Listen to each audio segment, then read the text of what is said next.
আসসালামু আলাইকুম বন্ধুরা। গরমের শুরুর দিকে এসি সার্ভিস করে নেওয়াই ভালো।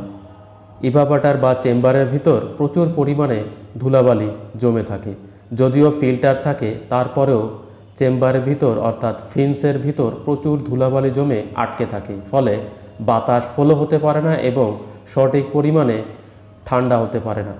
এ কারণে মূলত সার্ভিস করে নিতে হয়। তো দেখেন, আমরা ফ্রন্ট কভার খুলেছি এবং ভিতরে যে ফিন্স রয়েছে চেম্বারের ভিতর বা যে কয়েল রয়েছে, কয়েলের গা দিয়ে যে ফিন্স রয়েছে পাতলা, ওই ফিন্সের ফাঁকাটা বন্ধ হয়ে আছে। শুধুমাত্র ধুলাবালি এবং ময়লা জমে এভাবে বন্ধ হয়ে যায়।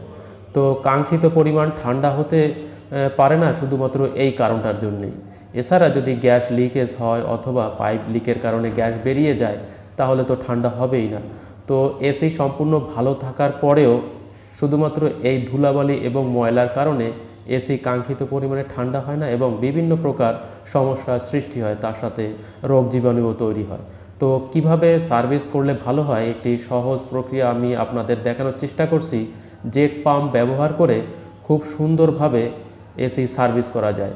জেট পাম্প ব্যবহার করলে ঘরে ময়লা ধুলাবালি হওয়ার কোনো সম্ভাবনা থাকে না, কারণ একটি ব্যাগ বা একটি প্যাকেট পরিয়ে মূলত এসি ঢেকে বা এসির ইনডোর ঢেকে তারপর সার্ভিস করতে হয়। তো দেখেন, এই যে সেই জেট পাম্প এবং এর যে আউটসাইড পাইপ দেখছেন, তা দিয়ে পানির প্রেশার দিয়ে মূলত ফিন্সের ভিতরে বা চেম্বারের ভিতরে যে ধুলাবালি বা ময়লা জমে থাকে তা বের করে দেওয়া হচ্ছে এবং একটি কভার পরিয়ে, এই যে সেই ব্যাগ বা কভার যা পরিয়ে মূলত ঘরের ভিতর পানি পড়া থেকে বন্ধ করা হয়।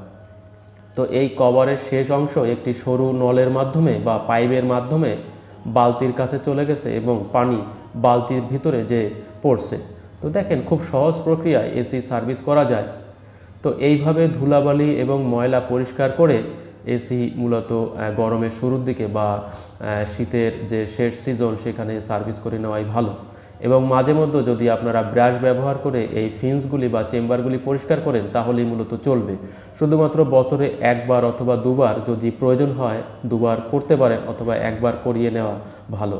তো দেখেন, এই যে ফিন্সগুলি আমি আপনাদের দেখানোর চেষ্টা করছি যে এসির ইনডোরের ভিতরে, স্প্লিট টাইপ এসির ইনডোরের ভিতরে যে কি পরিমাণ ময়লা জমে। দেখেন, এই যে যে কয়েল রয়েছে এবং এগুলিকে ফিন্স বলে, তার ভিতর থেকে যে কয়েল বা তামার পাইপ চলে গেছে, যেটা কুলিং পাইপ, এই পাইপগুলির গা দিয়ে মূলত বাতাস ফ্লো হয় এবং রুম ঠান্ডা হয়।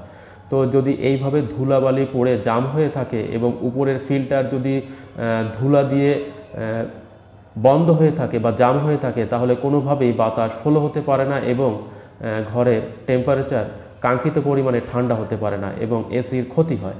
তো দেখেন, এই যে সেই ফিল্টার, যে ফিল্টার মূলত কভারের নিচে থাকে এবং চেম্বারের উপর দিকে থাকে ফিন্সের উপরে, এবং এই ফিল্টারগুলি জাম হয়ে থাকে ধুলাবালিতে।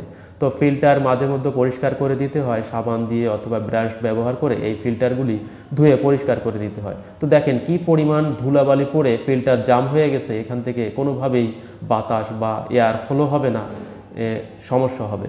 তো এইভাবে মূলত জেট পাম্প ব্যবহার করে এসির যে কভারগুলো রয়েছে বা মিডিল কভার বা ফ্রন্ট কভার, প্রত্যেকটা কভার ধুয়ে পরিষ্কার করে নিতে হয় এবং পুনরায় সেটিং করে দিতে হয়। তো এই ধুয়ে পরিষ্কার করে দিলেই মূলত বছরখানেক এসি চলবে, মানে ভালোভাবে চলবে। তার মাঝে মাঝে আপনারা যদি এসি প্রচুর পরিমাণে ব্যবহার করেন, তাহলে ফিল্টার এবং ফিন্সগুলি ব্রাশ ব্যবহার করে, টুথব্রাশ হলেই চলবে, ব্রাশ ব্যবহার করে আপনারা পরিষ্কার করে দিবেন। তো সাবধানে ফিন্সগুলি পরিষ্কার করতে হয়। দেখেন কি পরিমাণ ধুলা এবং মাকড়সার জাল জমে আছে। তো সাবধানে ফিন্সগুলি পরিষ্কার করতে হয়, কোনোভাবে যেন বেঁকে না যায়। তো দেখেন, আমরা পরিষ্কার করে কি সুন্দর একেবারে মসৃণভাবে পরিষ্কার করে নিয়েছি এবং একেবারে নতুনের মতো হয়ে গেছে, ঝকঝক পরিষ্কার হয়ে গেছে। তো ধবধবে সাদা এই ফিল্টারগুলি অথবা কালো ফিল্টারগুলি পরিষ্কার করলে এর চেহারা ফিরে আসে এবং পূর্বের মতো এসি সার্ভিস দিতে পারে। তো পরিষ্কার করে নেওয়াই উত্তম এবং সব সময় আপনারা সার্ভিস করতে পারবেন না, তারপরেও বছরে একবার অথবা দুবার যদি করিয়ে নেন তাহলে ভালো হয়। এবং মাঝে মধ্যে আপনারা নিজেরাই ফিল্টার এবং এই ফিন্সগুলি ব্রাশ ব্যবহার করে পরিষ্কার করে নিতে পারবেন। তো কিভাবে ফিল্টার খুলবেন এবং পরিষ্কার করবেন এবং ফিন্সগুলি ব্রাশ ব্যবহার করে পরিষ্কার করবেন, এ বিষয়ে আমার বেশ কিছু ভিডিও রয়েছে, যার লিঙ্ক আমি ডেসক্রিপশন বক্স এবং এন্ড স্ক্রিনে দিয়ে রাখবো। আপনারা দেখে নেবেন। এবং দেখেন এই যে ব্যাগ পরিয়ে এবং জেট পাম্প ব্যবহার করে যদি এইভাবে সার্ভিস করা হয় তাহলে ঘরের মেঝে অথবা ঘরের ওয়াল কোনোভাবেই ময়লা হয় না এবং তার সাথে সুন্দরভাবে পরিষ্কার হয়ে যায়।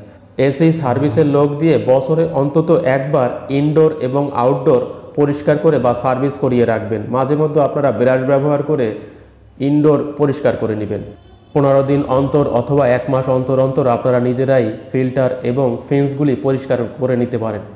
তো কিভাবে পরিষ্কার করবেন এ বিষয়ে বেশ কিছু ভিডিও আমি আমার চ্যানেলে আপলোড করে রেখেছি, চাইলে আপনারা দেখে নেবেন। আমি লিঙ্ক অ্যান্ড স্ক্রিন এবং ডেসক্রিপশন বক্সে দিয়ে রাখবো। আজ এখানেই বিদায় নিচ্ছি। সকলে ভালো থাকবেন। আসসালামু আলাইকুম।